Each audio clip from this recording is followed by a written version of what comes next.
नमस्कार, मी आनंद पोहनेरकर आपल्या सर्वांचं महाराष्ट्रवाणी बातमीपत्रात स्वागत करतो. पाहूया आजच्या ठळक घडामोडी. गॅस एजन्सींनी कृत्रिम टंचाई निर्माण करू नये, तसेच ग्राहकांकडे रिकामा सिलेंडर नसताना भरलेले सिलेंडर देऊ नये अशी सक्त ताकीद देतानाच अशा प्रकारची बाब आढळून आल्यास संबंधितांवर प्रशासनाकडून दंडात्मक कारवाई करण्यात येईल असा इशारा हिंगोली जिल्हाधिकारी राहुल गुप्ता यांनी दिला आहे. आखाती देशामध्ये सुरू असलेल्या युद्धाच्या तणावपूर्ण पार्श्वभूमीवर हिंगोली जिल्ह्यात घरगुती गॅस सिलेंडरचा पुरेसा साठा उपलब्धतेबाबत आढावा बैठक जिल्हाधिकारी राहुल गुप्ता यांच्या अध्यक्षतेखाली आज 14 मार्च रोजी संपन्न झाली. या बैठकीला उपविभागीय अधिकारी योगेश मीना, जिल्हा पुरवठा अधिकारी आप्पासाहेब पाटील, निरीक्षण अधिकारी पोलीस विभाग, सर्व तेल कंपन्यांचे विक्री अधिकारी तसेच जिल्ह्यातील सर्व गॅस एजन्सीचे प्रतिनिधी उपस्थित होते. बैठकीत जिल्ह्यातील सर्व एजन्सींकडून उपलब्ध गॅस साठा आणि आवश्यक साठ्याचा सविस्तर आढावा घेण्यात आला. जिल्हाधिकारी राहुल गुप्ता यांनी सर्व कंपन्यांच्या विक्री अधिकाऱ्यांना त्यांच्या अधीनस्थ हिंगोली जिल्ह्यातील एजन्सीकडून दैनंदिन आवश्यक आणि उपलब्ध साठ्याची नियमित माहिती घेऊन एजन्सींना वेळेत पुरेसा गॅस साठा उपलब्ध करून देण्याबाबत दक्षता घेण्याचे निर्देश दिले.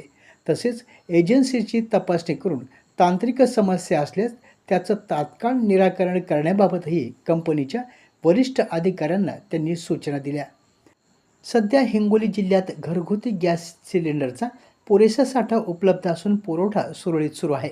त्यामुळे घाबरून जाऊन अतिरिक्त गॅस सिलेंडर बुकिंग किंवा साठा करण्याची गरज नाही.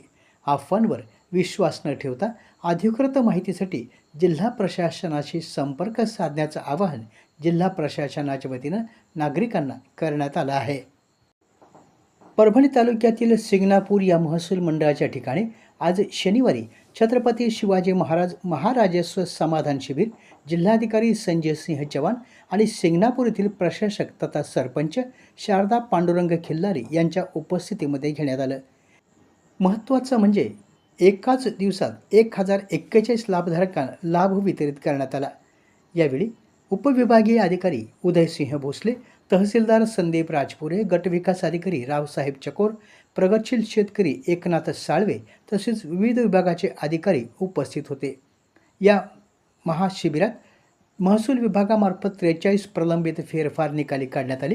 120 डिजिटल सातबारा, 110 8 कागदपत्राचे वाटप करण्यात आलं. 7 अर्जावर 1 खिडकीतून कार्यवाही करण्यात आली. निराधार योजनेचे 35 लाभार्थी मंजूर करण्यात आले. पुरवठा विभागाचे 42 तर 147 विविध प्रमाणपत्र वितरित करण्यात आले.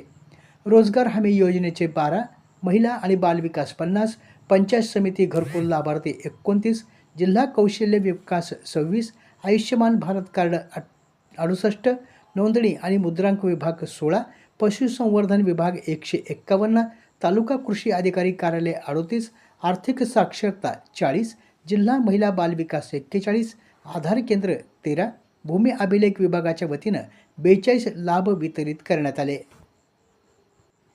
परभणी शहर महापालिका अधिकारी कर्मचारी संघटनेच्या वतीनं आमदार डॉक्टर राहुल पाटील यांच्या अभिनंदनाचा ठराव नुकताच घेण्यात आला. परभणी शहर महापालिका अधिकारी कर्मचारी मागील 5 वर्षापासून GST अनुदान वाढवून देण्यासाठी शासनाला वारंवार मागणी करत होते.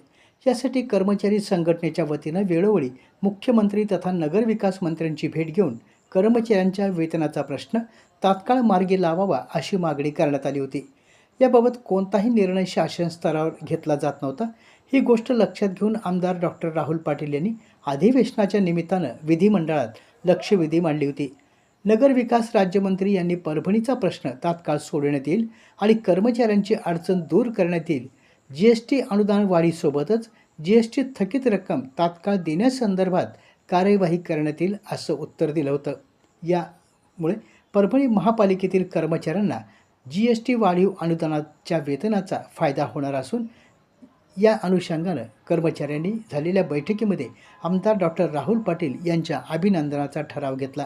या बैठकीला संघटनेचे अध्यक्ष नासेर खान, राज्य उपाध्यक्ष अभिजित कुलकर्णी, उपाध्यक्ष विनय ठाकूर, सचिव विशाल ओफाडे, सहसचिव प्रकाश गायकवाड, कार्याध्यक्ष विश्वनाथ गोबाळे, संघटक बाशित खान, मनोज तळेकर, मुख्य मार्गदर्शक करण गायकवाड, महिला प्रतिनिधी सीताबाई तांबे, नंदाबाई सोनवणे, शोभाबाई यांच्यासह केशव पैकी, नारायण जाधव, आनंद कोळशिकर काळे, गौतम वडमारे, राजाभाऊ मोरे, रमेश कोल्हे यांच्यासह पदाधिकारी मोठ्या संख्येनं बैठकीस उपस्थित होते. महात्मा ज्योतिबा फुले आणि डॉक्टर बाबासाहेब आंबेडकर यांच्या जयंतीनिमित्त धम्ममैत्री संवाद अभियान, आम्ही भारताचे लोक, आंबेडकरी सांस्कृतिक चळवळ आणि युगांधार फाउंडेशन यांच्या संयुक्त विद्यमानं 1 एप्रिल रोजी डॉक्टर बाबासाहेब आंबेडकर यांच्या पूर्णाकृती पुतळा परिसरात सायंकाळी 7 वाजता क्रांतीसूर्य प्रज्ञासूर्य संयुक्त जयंती महोत्सवाचं आयोजन करण्यात आलं आहे. यावेळी जणू विना रंगच नाही आणि झाला भीमराव घटनापती फेम गायिका राणी मस्के कोल्हापूर यांचा कार्यक्रम होणार असून याच कार्यक्रमामध्ये विविध क्षेत्रामध्ये उल्लेखनीय कार्य करणाऱ्या महिला मंडळांचा सत्कार करण्यात येणार आहे.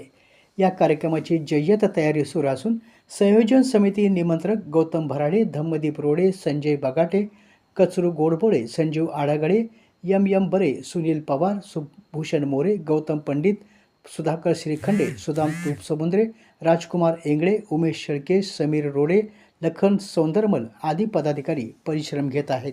आपल्या जिल्ह्यातील अपडेट बातम्या पाहण्यासाठी आमच्या महाराष्ट्रवाणी या चॅनलला लाईक करा, सबस्क्राईब करा आणि शेअर करा. धन्यवाद.